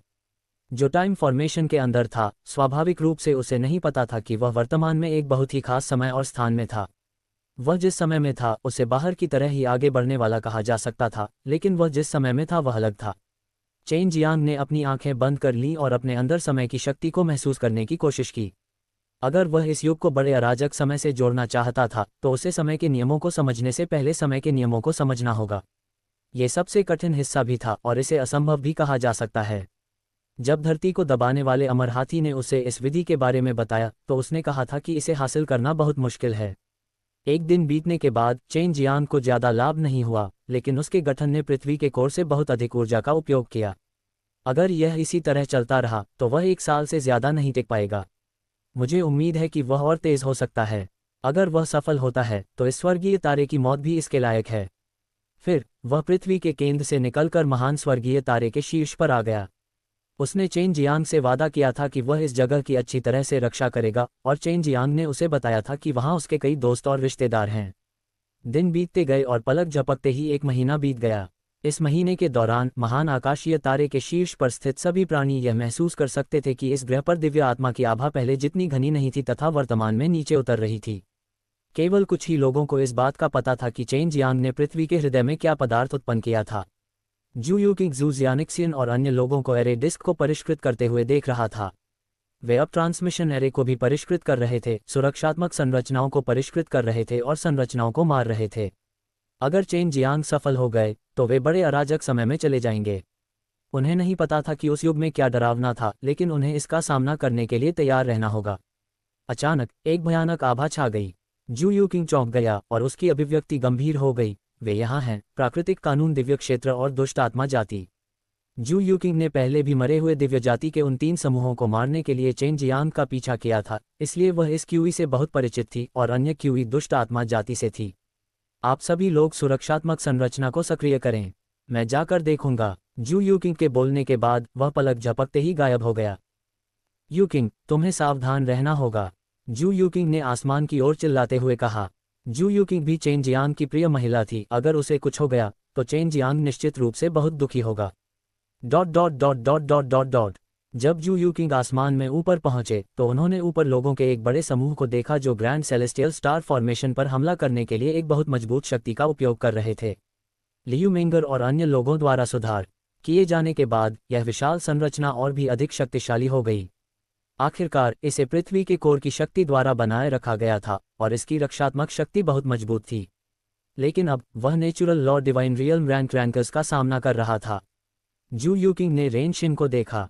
क्या ये बड़े भाई रेन हैं? जू यूकिंग ने पूछा। हाँ, आप चेन जियांग की पत्नी हैं, है न? रेन शिन ने अपना सिर हिलाया। ये सबसे अच्छा है कि आप नीचे जाएं क्योंकि यह जगह खतरनाक है। वे जल्द ही इसमें सेंध लगाने में सक्षम होंगे। इसमें कितना समय लगेगा? जू यूकिंग ने उत्सुकता से पूछा। से कम 3 दिन, रेन शिन ने कहा। आप सभी भागने की तैयारी करें। ऐसा लगता है कि साथियों के इस समूह ने इस बड़े स्वर्गीय तारे की खोज की है। इस बार वे अन्य स्वर्गीय तारों पर नहीं गए, नहीं वे अनंत पर्वत पर गए। क्या मुझे चेन जियांग को बुलाना चाहिए? जू यूकिंग को पता था कि रेन शिन की ताकत उसके दाव शरीर से संबंधित थी। वह एक ऐसा अस्तित्व था जो पहले ही स्वर्गीय दाव क्षेत्र, दावती क्षेत्र के पहले स्तर पर कदम रख चुका था। उसे बाहर बुलाना बेकार है। अगर संरचना टूट गई तो मैं थोड़ी देर और रुक सकता हूं और तुम लोगों को भागने दे सकता हूं, रेन शिन ने कहा। उसने पहले ही अपना फैसला कर लिया था। जू यूकिंग ने लोगों के समूह को देखा जो लगातार आकाश में बड़ी सरनी पर हमला कर रहे थे और उसके दिल में आह भर गई।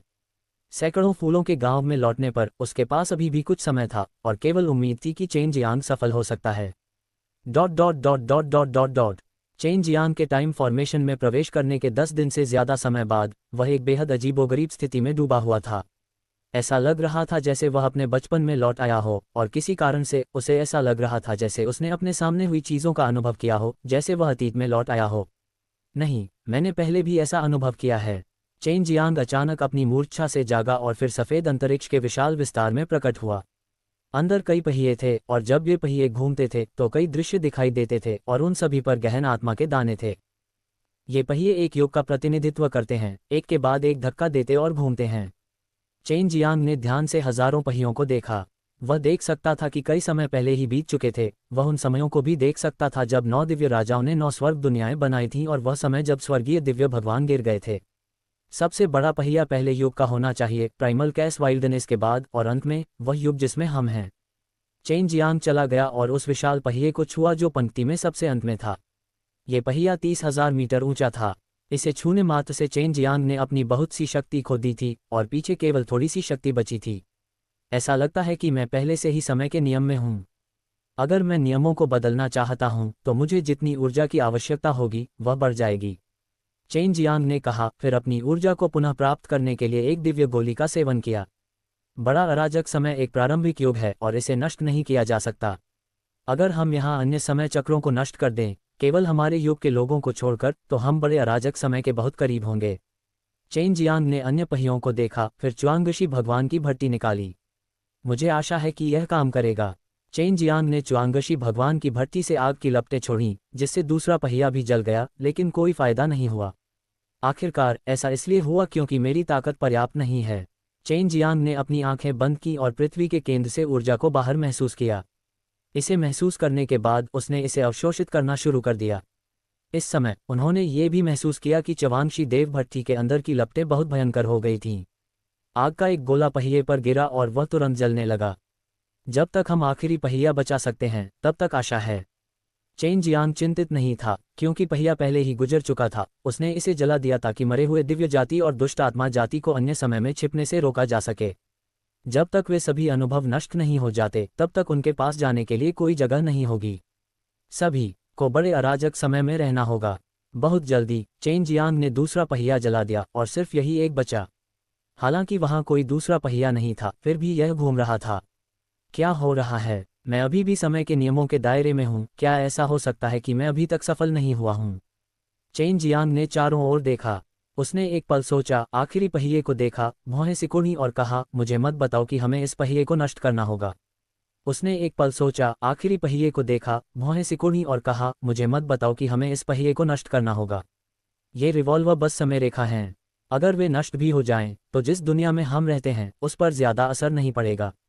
बस समय अपने शुरुआती बिंदु पर लौट आया है और शुरुआती बिंदु है बड़ा अराजक समय। जब चेन जियांग ने यहाँ सोचा तो वह चौंक गया। बड़ा अराजक समय हमेशा अस्तित्व में रहा है क्योंकि आदिम अराजकता में समय के नियम नहीं हैं।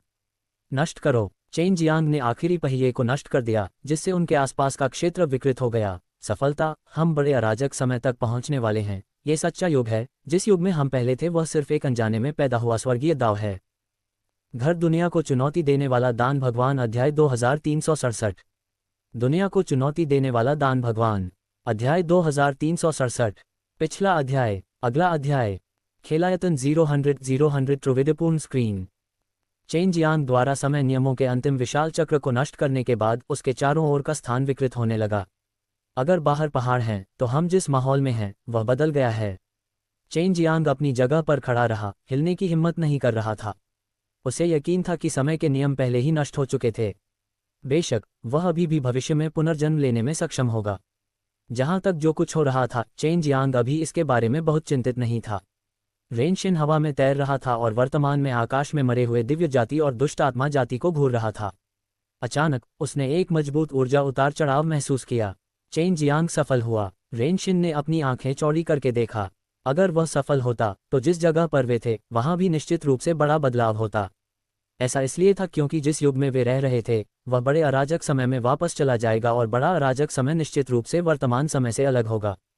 अनंत पर्वत पर वू जी, दाई डोंगोंग और हुआंग जिनटियन भाई इस समय सभी सख्त थे। उनके चारों ओर का स्थान विकृत होना शुरू हो गया था। वे जानते थे कि चेन जियांग पहले से ही आगे बढ़ना शुरू कर चुका है। इस बात के लिए कि वह सफल होगा या नहीं, वे केवल इंतजार करना जारी रख सकते थे। लिटिल स्काउंड्रेल सफल हो गया। लॉन्ग जुएई ने चौंक कर चिल्लाया। वह वर्तमान में लेंग युलान के साथ थी और हालांकि वे एक दूसरे का हाथ कसकर पकड़े हुए थे, वे एक दूसरे को नहीं देख पा रहे थे। इस समय हर कोई एक अलग जगह पर लग रहा था। क्या तुम सब मुझे सुन सकते हो? लव किलियन चिल्लाया। उसने अभी अभी लड़कियों को ध्वनि संदेश भेजा था, लेकिन उनमें से किसी ने भी उसे नहीं सुना। ऐसा उतार चढ़ाव इसलिए दिखाई दिया क्योंकि दो युगों के बीच का अंतराल इस समय विलीन हो रहा था। यह विलय बहुत ही अजीब था, फिर भी इससे जीवन को कोई नुकसान नहीं पहुंचा। हाँ, हम सब ठीक हैं, फैंग यूजी ने कहा। इस समय वे दोनों एक दूसरे का हाथ थामे हुए थे। यदि दोनों युग एक हो जाएं तो वे एक दूसरे का ख्याल रख सकेंगे। जू दाजोंग, जो बैंगनी युआन संप्रदाय के शीर्ष पर घूम रहा था, ने भी कुछ ऐसा ही अनुभव किया था जिसके बारे में कोई नहीं जानता था। Dot dot dot dot dot dot dot क्या हो रहा है? क्या उन्होंने कोई शक्तिशाली तकनीक का इस्तेमाल किया है? दुष्ट आत्मा जाति के एक बुजुर्ग ने चिल्लाकर कहा। अंतरिक्ष में बहुत बड़ा परिवर्तन हो रहा है। मुझे नहीं पता कि क्या हो रहा है। क्या ऐसा हो सकता है कि वे हमें कहीं और भेजना चाहते हैं? किसी ने उत्तर दिया। इस समय किसी ने भी जाने की हिम्मत नहीं की, और महान स्वर्गीय सितारा क्षेत्र पर 4 दिव्य जातियों को लंबे समय से पता था कि ऐसा कुछ होने वाला था। चेन जियांग ने लव किलियन से कहा था कि वह उन्हें पहले से बता दे ताकि वे अपने दिलों को तैयार कर सकें। चेन जियांग को सिर्फ इतना पता था कि दोनों युग एक हो रहे हैं, लेकिन उसे यकीन नहीं था कि वह अंत में सफल होगा या नहीं। आखिरकार यह उसका पहला मौका था जब वह ऐसा कुछ कर रहा था, और सफल होने के लिए उसे नदियों को पार करने के लिए चट्टानों को महसूस करना पड़ा। चेन जियांग को पता ही नहीं चला कि कितना समय बीत गया था। उसे एहसास हुआ कि उसके आसपास का माहौल साफ होने लगा था, और एक बेहद हल्की और जोशीली खुशबू ने उसके नथुनों पर हमला किया। किसी कारण से इसने उसे, जो पहले थका हुआ था, ऊर्जावान बना दिया। यह आदिम जंगल है। चेन जियांग ने अपने चारों ओर देखा। वह आसमान तक पहुंचने वाले ऊंचे पेड़ों से भरे जंगल में था। बहन किलियन। चेन जियांग ने तुरंत अपना संचार जेड प्रतीक पत्र निकाला और लू किलियन को एक संदेश भेजा, लेकिन कोई प्रतिक्रिया नहीं मिली। स्थानिक नियम बदल गए हैं। ये संचार जेड प्रतीक कागज उस युग के स्थानिक नियमों का उपयोग करके परिष्कृत किए गए थे, इसलिए वे अब बेकार हैं। चेन जियांग ने टेलीपोर्ट करने के लिए स्थानिक नियमों की शक्ति का उपयोग किया। उसे लगा कि वह बहुत ऊंचाई पर टेलीपोर्ट कर सकता है, लेकिन उसे उम्मीद नहीं थी कि वह जमीन से केवल 10 मीटर की दूरी पर था। स्थानिक शक्ति भी बहुत बढ़ गई है। ये बड़ा अराजक समय सभी पहलुओं में वास्तव में मजबूत है। चेन जियांग परिचित दिव्य आत्मा क्यूई को महसूस नहीं कर सका, लेकिन चाहे यह एक हवा थी या नहीं, इसमें बहुत शुद्ध ऊर्जा थी। हमें उन्हें जल्दी से ढूंढना होगा।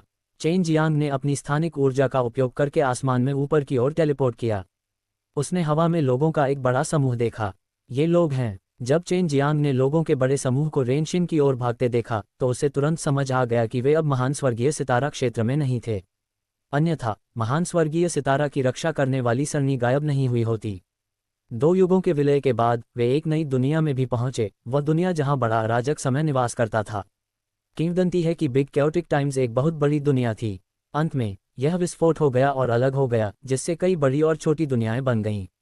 दूसरे शब्दों में, यह बड़ा अराजक समय पूरे स्टार लॉ दिव्य क्षेत्र से भी बड़ा था। ये जानना जरूरी था कि स्टार लॉ डिवाइन दायरे में अनगिनत तारे हैं। अगर उन सभी को जोड़ दिया जाए तो ये बहुत बड़ा होगा। भाई रेन, इधर आओ। चेन जियांग ने रेनशिन को टेलीपोर्ट करने के लिए एक टेलीपोर्टेशन तकनीक का इस्तेमाल किया और फिर दूर चला गया। अगर यह अतीत होता तो वह आसानी से इस तरह के कौशल का उपयोग करने में सक्षम होता, लेकिन अब उसे लगा कि उसने अपनी आधी से ज्यादा दिव्य शक्ति समाप्त कर दी है। इस बड़े अराजक समय का विश्व स्थान बस बहुत शक्तिशाली था। मैं सफल रहा। चेन जियांग ने रेनशिन को एक बड़े पेड़ के पास ले जाकर गुफा में प्रवेश किया। मुझे आश्चर्य है कि मेरे माता पिता इस समय कैसे हैं। रेनशिन ने आह भरते हुए कहा, मुझे उम्मीद है कि हम उन्हें जल्द ही देख सकेंगे। वे हमसे बहुत बहुत दूर हैं। ये बड़ा अराजक समय वह है जिसमें स्टार लॉ डिवाइन रियल्म और कई अन्य दुनियाएं एक साथ जुड़ गईं। हमारी स्थिति ग्रेट हेवनली स्टार पर है और वे वान प्राचीन हेवनली स्टार में हैं। हम ट्रांसमिशन सरणी का उपयोग भी नहीं कर सकते हैं, इसलिए उन्हें ढूंढना मुश्किल होना चाहिए। चेन जियांग ने कहा, लेकिन ये भी अच्छा है, कम से कम उन्हें अभी उन लोगों का सामना नहीं करना पड़ेगा। चेन जियांग ने सैकड़ों फूलों के गांव को पहले से ही तैयार कर लिया था। उन सभी के पास बहुत सारी शक्तिशाली सरणी डिस्क थी। अगर उन्हें दुष्ट आत्मा जाति के हमलों का सामना करना पड़ा तो वे कम से कम उन्हें थोड़ी देर के लिए रोक सकते थे। तो अब हमें क्या करना चाहिए? रेनशिन ने पूछा। हालांकि उसके पास अच्छी ताकत थी, लेकिन वे दुष्ट आत्मा जाति के सामने बहुत कमजोर थे। अगर हम उन्हें हरा नहीं सकते तो हम केवल छिप सकते हैं। चेन जियांग ने कहा, अब जब उनमें से कोई भी नहीं बचा है तो आपको पृथ्वी के केंद्र में जाने में सक्षम नहीं होना चाहिए। लेकिन शायद आप कोशिश कर सकते हैं और देख सकते हैं कि क्या आप पृथ्वी के केंद्र दिव्य आत्मा से संपर्क कर सकते हैं। मैं अब जाऊंगा। रेनशिन ने सिर हिलाया। इसके तुरंत बाद चेन जियांग ने रेनशिन को लाया और विशाल प्राचीन जंगल में 9 स्वर्ग स्कूल के स्थान की ओर दौड़ा। यद्यपि वह बड़े अराजक समय में लौट आया था, चेन जियांग ने अपनी पिछली यादों के आधार पर 9 स्वर्ग स्कूल को ढूंढ लिया। 9 स्वर्ग विद्यालय की संरचना अभी भी वहां थी, लेकिन अंदर अभी भी कई विशाल पेड़ थे और महान स्वर्गीय सितारा वास्तव में बड़े अराजक समय में एक बड़ा जंगल था। इस समय चेन जियांग को नहीं पता था कि मरे हुए दिव्य जाति और उसका बेटा कहाँ चले गए थे। वह केवल सैकड़ों फूलों के गांव की सुरक्षा के बारे में चिंतित था। 4 घंटे बीत जाने के बाद चेन जियांग पागलों की तरह भाग रहा था। उसने कभी नहीं सोचा था कि सिर्फ 4 घंटे की यात्रा में उसकी आधी से ज्यादा दिव्य शक्ति खर्च हो जाएगी। अगर यह अतीत होता तो वह पलक झपकते ही 9 हेवन स्कूल से सैकड़ों फूलों के गांव तक पहुंच जाता। लेकिन अब वह ऐसा नहीं कर सकता था क्योंकि उसके पास टेलीपोर्ट करने के लिए हमेशा सीमित दूरी थी। घर दुनिया को चुनौती देने वाला दान भगवान अध्याय 2368। दुनिया को चुनौती देने वाला दान भगवान अध्याय 2368। पिछला अध्याय। अगला अध्याय। प्लेवलूम 000 ट्रू विटफल स्क्रीन। चेन जियांग सैकड़ों फूलों के गांव के स्थान से बहुत परिचित था, लेकिन जब वह यहां आया तो उसने सैकड़ों फूलों का गांव नहीं देखा। क्या हो रहा है? चेन जियांग ने कुछ चक्कर आगे पीछे लगाए। उसे गलत याद नहीं था, सैकड़ों फूलों वाला गांव यहीं होना चाहिए। इससे वह चिंतित हो गया। उसे डर था कि कुछ गड़बड़ है और सैकड़ों फूलों वाला गांव गायब हो गया है। चिंता मत करो, हम ठीक हैं। चेन जियांग ने अचानक लियू किलियन की ध्वनि सुनी, जिससे उसे राहत महसूस हुई। तो फिर तुम कहाँ हो? मैं सैकड़ों फूलों का गांव क्यों नहीं देख पा रहा हूँ? चेन जियांग ने पूछा। हमने खुद को छिपाने के लिए एक सरनी का इस्तेमाल किया। दुष्ट आत्मा जाति अभी अभी इसके ऊपर से उड़ी। लव किलियन ने कहा, क्या तुम अंदर आना चाहते हो? चेन जियांग मूल रूप से उन्हें देखने के लिए अंदर जाना चाहता था, लेकिन इसके बारे में सोचने के बाद उसने कहा, मैं अंदर नहीं जा रहा हूँ, मुझे अभी भी इधर उधर भागना है। मुझे यकीन नहीं है कि अन्य 4 दिव्य जातियां कैसे कर रही हैं। हालांकि 4 दिव्य जातियों को इसके बारे में पहले से पता था, लेकिन उनके पास सैकड़ों फूलों के गांव जैसी रक्षात्मक व्यवस्था नहीं थी। चेन जियांग उनके लिए थोड़ा चिंतित था। उसकी यादों के अनुसार उसने जंगल में दौड़ना शुरू किया। वह सबसे पहले डिवाइन ड्रैगन रेस में गया क्योंकि वह उससे बहुत परिचित था। वह स्थान जहां दिव्य ड्रैगन जाति स्थित थी वह भी जंगल में था। कुछ इमारतें कुछ पेड़ों के साथ मिलकर बनी हुई थीं और यह सब 2 पीढ़ियों के विलय के कारण हुआ था। दिव्य ड्रैगन जाति को कुछ नहीं हुआ क्योंकि दोनों को उनकी उपस्थिति का पता ही नहीं चला। बाकी 3 कबीले ठीक हैं, उन्होंने हमसे संपर्क कर लिया है, लेकिन किसने सोचा होगा कि हमारे पूर्वजों द्वारा छोड़ी गई चीजें अचानक उपयोगी हो जाएंगी। उसके हाथ में हरे रंग का ज़ेड का टुकड़ा था जो बहुत पुराना लग रहा था। यह अच्छी बात है, मैं अब उनके घर नहीं जाऊंगा। उसे अभी भी नहीं पता कि बिग कैओटिक टाइम्स में क्या खतरा है, इसलिए बेहतर है कि तुम इधर उधर मत भागो। मैं पहले जाकर जांच करूंगा। चेन जियांग ने कहा। अच्छा, हमारे 4 कुल और 9 स्वर्ग विद्यालय हमारे रिश्ते को मजबूत करेंगे। अब वह उनकी स्थिति समझ गया। ये बड़ा अराजक समय था जो उस समय फल फूल रहा था और उनकी ताकत यहाँ बेहद कमजोर थी। वह मूलतः ये देखना चाहता था कि क्या वह गहरे अंतरिक्ष में उड़ सकता है, लेकिन एक निश्चित ऊंचाई तक पहुंचने के बाद फिर से ऊपर चढ़ना कठिन होगा। क्या मैं पर्याप्त रूप से मजबूत नहीं हूं, या फिर कोई बाधा है जो हमें आसमान में और अधिक गहराई तक उड़ने से रोकती है? चेन जियांग ने आसमान से नीचे देखा और हर जगह उन ऊंचे प्राचीन पेड़ों को देखा। यह एक प्राचीन जंगल था जहां बहुत कम लोग आते थे, यहां तक कि जानवर भी आम नहीं थे। चेन जियांग भी कुछ देर तक हवा में रहा, लेकिन उसने एक भी पक्षी नहीं देखा। क्या यह अच्छी जगह नहीं है? पेड़ों के अलावा यहाँ कोई और जीवन क्यों नहीं है? चेन जियांग को अचानक लगा कि यह जगह एकदम शांत थी, लेकिन प्राचीन पेड़ों को देखकर ऐसा लग रहा था कि जीवन शक्ति अभी भी मजबूत थी। उसने अपने आसपास के वातावरण का निरीक्षण करने के लिए दाव हृदय नेत्र का उपयोग किया और पाया कि यहाँ केवल एक श्वेत ऊर्जा थी। उसे नहीं पता था कि यह क्या है, लेकिन वह 5 तत्वों की ऊर्जा से परिचित नहीं था। वह क्या है? दाव हृदय नेत्र का उपयोग करते हुए चेन जियांग ने अचानक अपने सामने लाल रोशनी के कई बिंदु देखे। ये दुष्ट आत्मा की जाति है, वे एक दिशा की ओर बढ़ रहे हैं। चेन जियांग ने अपने दिल में कहा और उसका अनुसरण किया। प्राकृतिक कानून दिव्य क्षेत्र से ऊपर की सभी मरे हुए दिव्य जाति ने दुष्ट आत्मा जाति की काउंटर पावर सीखी, इसलिए वे खुद को छिपाने के लिए काउंटर पावर का भी इस्तेमाल कर सकते थे। इस समय वे कुछ छिपाते हुए लग रहे थे। दुष्ट आत्मा रेस और बाकी लोगों को भागते हुए देखकर चेन जियांग को अचानक समझ आ गया। इस विशाल जंगल में निश्चित रूप से कोई ऐसी शक्ति थी जिसने शक्तिशाली जीवन रूपों को जन्म दिया। यह एक शक्तिशाली जंगली दिव्य जानवर हो सकता है। यह स्थान इस दिव्य जानवर का क्षेत्र था, इसलिए कोई अन्य जानवर यहां आने की हिम्मत नहीं करता था। यह सिर्फ मेरा अनुमान है, मुझे उम्मीद है कि यह मेरे अनुमान से अलग होगा। चेन जियांग को फिर से चिंता होने लगी क्योंकि उसने अपनी गति तेज कर दी ताकि वह उसे पकड़ सके। वह पुष्टि करना चाहता था कि क्या ये वैसा ही था जैसा उसने अनुमान लगाया था। कुछ ही देर बाद वह अपने सामने दुष्ट आत्मा जाति के समूह के पास पहुंचा। ये जंगल हमेशा से बहुत शांत रहा है, यहाँ कोई बड़ी हलचल नहीं होती। सौभाग्य से वे किसी शक्तिशाली व्यक्ति से नहीं छुप रहे हैं, वे बस अपने रास्ते पर जल्दी कर रहे हैं। चेन जियांग ने राहत की सांस ली। अगर यहाँ कोई शक्तिशाली व्यक्ति होता तो यह निश्चित रूप से इस जगह को बेहद खतरनाक बना देता। चेन जियांग ने उनका पीछा करना जारी रखा। वह ये सुनिश्चित करना चाहता था कि लोगों का ये समूह जंगल से दूर रहे, तभी जंगल सुरक्षित रहेगा। वह कुछ घंटों तक उसका पीछा करता रहा और धीरे धीरे आसमान में अंधेरा छा गया। दुष्ट आत्मा की दौड़ रुकी नहीं और हवा में तेजी से उड़ती रही। 10 दिनों से ज्यादा समय तक चेन जियांग ने इविल स्पिरिट रेस और अन्य लोगों का पीछा किया और जंगल से बाहर निकलकर एक उजाड़ बंजर जमीन पर पहुंच गया। यहाँ हर आकार की चट्टानें थीं और यहाँ की मिट्टी की गुणवत्ता भी खराब थी, मानो यह मौत की जमीन हो। क्या वे कहीं जा रहे हैं? चेन जियांग ने 10 दिनों से ज्यादा समय तक उनका पीछा किया था, लेकिन वे कभी नहीं रुके। रास्ते में वह बहुत उत्सुक भी था। कुछ और दिनों के बाद वे अभी भी उजाड़ भूमि में थे। बड़ा अराजक समय वास्तव में विशाल था। वे इतने लंबे समय से उच्च गति से यात्रा कर रहे थे। वे अभी भी 2 क्षेत्रों में थे और यह स्थान उतना खतरनाक नहीं था जितना चेन जियांग ने कल्पना की थी। वे किसी भी जानवर से नहीं मिले थे। सूर्य की किरणों से उसका शरीर और भी अधिक झुलस गया था, विशेष रूप से दोपहर के समय जब वह काउंटर पावर का प्रयोग करता था, लेकिन उसे भी महसूस होता था कि सूर्य की किरणों से उसके शरीर में दर्द हो रहा था। कुछ आ रहा है। चेन जियांग बेचैनी से जमीन पर उतरा और एक चट्टान के पीछे छिप गया। हालांकि वह काउंटर पावर का इस्तेमाल कर रहा था, फिर भी उसे छिपना पड़ा क्योंकि उसे इतनी आसानी से नहीं खोजा जा सकता था। यह आप लोग हैं? आप यहाँ कैसे आए? एक बुजुर्ग ने आश्चर्य से पूछा। चेन जियांग ने खुद को छिपाने की पूरी कोशिश की। उसने अपनी दिव्य आत्मा का इस्तेमाल करके झांका और पाया कि जो व्यक्ति आया था वह एक सफ़ेद वस्त्र पहने बुजुर्ग व्यक्ति था।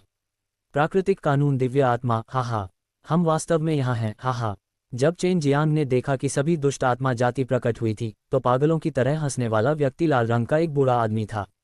चेन जियांग हैरान था। सफ़ेद वस्त्र पहने बुजुर्ग जो अचानक यहाँ आए थे वास्तव में प्राकृतिक कानून दिव्य आत्मा थे। क्या यह आदमी मरा नहीं है? चेन जियांग को अचानक समझ में आया, यह आदमी मरा नहीं है। उसने केवल सभी से झूठ बोला था और प्राकृतिक कानून दिव्य क्षेत्र में अन्य देव जनजातियां यहाँ भाग गईं। दुष्ट आत्मा जाति के लाल कपड़े पहने बूढ़े आदमी ने चिल्लाते हुए कहा, जल्दी से इस आदमी को मार डालो।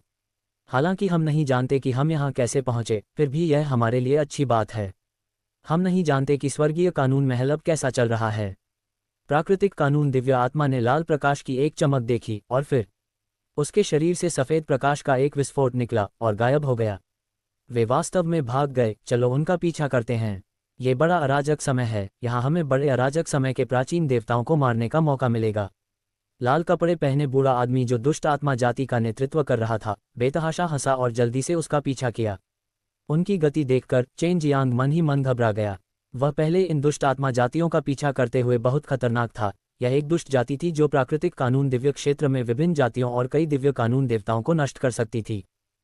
घर दुनिया को चुनौती देने वाला दान भगवान अध्याय 2369। दुनिया को चुनौती देने वाला दान भगवान अध्याय 2369। पिछला अध्याय। अगला अध्याय। खेलायतन 000 त्रिविधपूर्ण स्क्रीन। चेन जियांग जानता था कि उसने प्राकृतिक कानून दिव्य क्षेत्र और मरे हुए दिव्य जाति पर प्रभुत्व जमा लिया है, लेकिन उसे यह अवधारणा नहीं थी। अब जब उसने उन्हें इतनी मजबूत शक्ति को मुक्त करते देखा तो वह डर महसूस करने से खुद को रोक नहीं सका।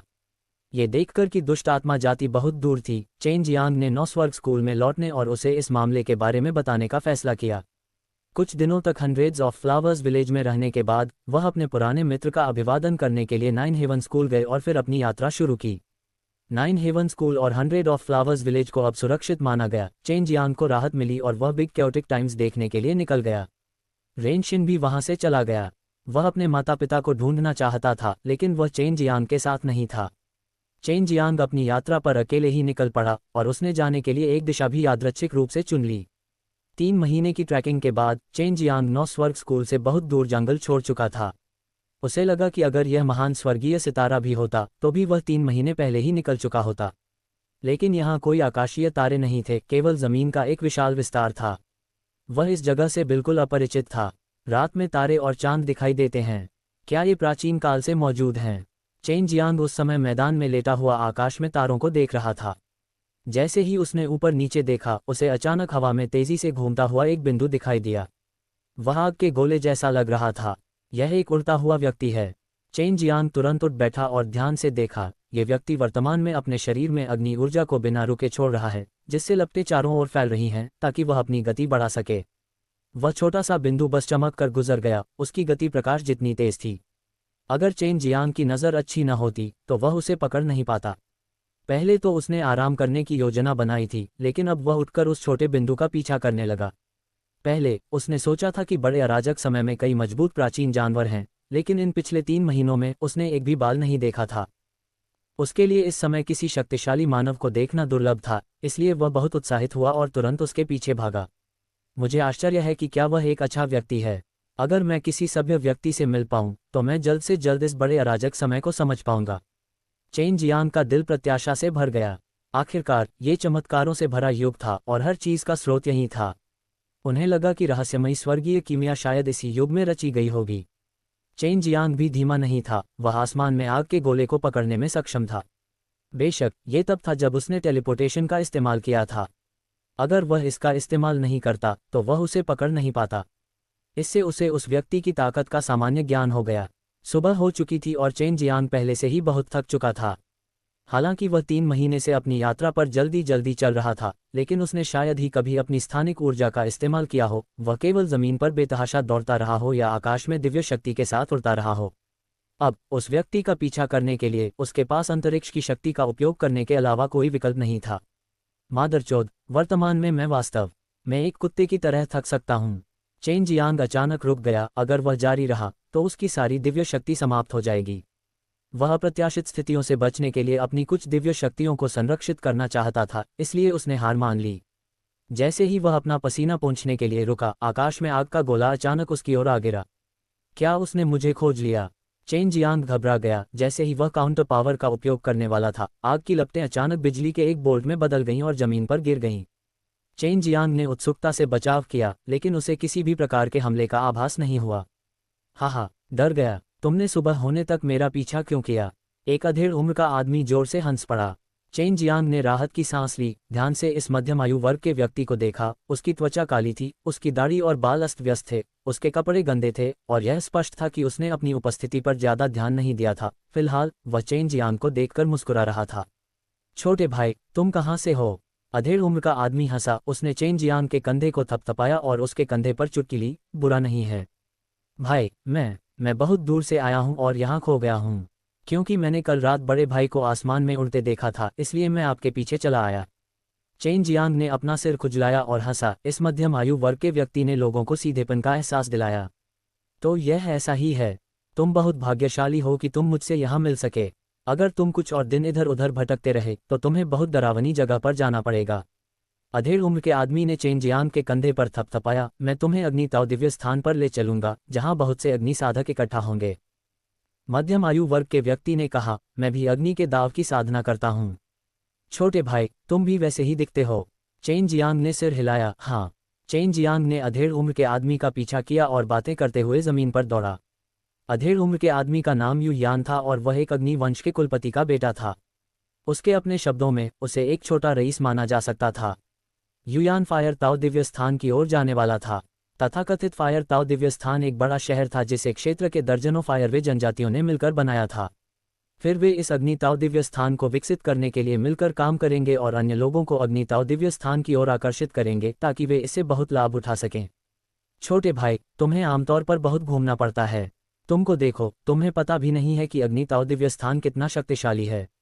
इस जंगल में अग्नि ताओ दिव्य स्थान काफी प्रसिद्ध था। सभी प्रकार के शक्तिशाली अग्नि साधक यहाँ थे। भले ही वह अग्नि साधक न हो, फिर भी वह इस स्थान पर ड्रिलिंग करता रहता है।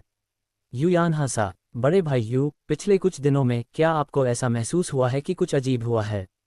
चेन जियांग ने पूछा। उनके युग में स्टार लॉ डिवाइन दायरे के अलावा 9 स्वर्ग दुनिया और अन्य महान दुनियाएं भी थीं जो एक दूसरे के साथ मिलकर इस जगह का निर्माण कर रही थीं। उन्हें लगा कि इस जंगली भूमि के लोगों को इसके बारे में पता होना चाहिए। अजीब है? इसमें अजीब क्या है? युयान ने पूछा। नहीं, ये कुछ भी नहीं है। चेन जियांग को उम्मीद नहीं थी कि अंदर के लोग उसे नोटिस नहीं करेंगे।